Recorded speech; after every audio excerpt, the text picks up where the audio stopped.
एक बार एक आदमी को अपने गार्डन में टहलते हुए किसी टहनी से लटकता हुआ एक तितली का कोकून दिखाई पड़ा।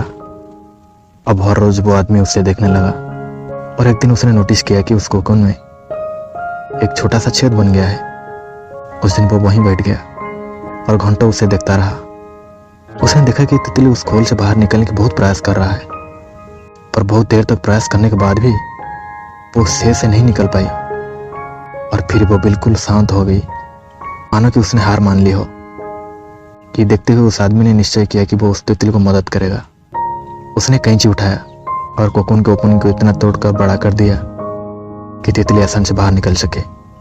और यही हुआ, तितली बिना किसी और संघर्ष के आसान से बाहर निकल आई। पर उसका शरीर सूजा हुआ था और पंख भी सूखे हुए थे। वो आदमी तितली को ये सोचकर देखता रहा कि वो किसी भी वक्त अपने पंख फैलाकर उड़ने लगेगी, पर ऐसा कुछ भी नहीं हुआ।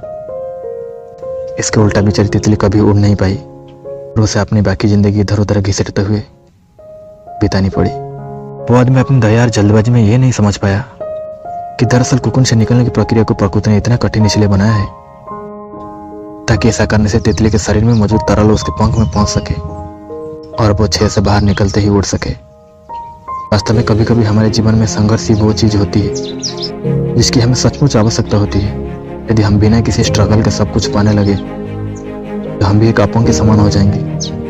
बिना परिश्रम और संघर्ष के हम कभी उतना मजबूत नहीं बन सकते जितना हमारी क्षमता है। इसलिए जीवन में आने वाले कठिन पलों को सकारात्मक दृष्टिकोण से देखिए। वो आपको कुछ ऐसा सिखा जाएंगे जो आपकी जिंदगी की उड़ान को पॉसिबल बना पाएंगे।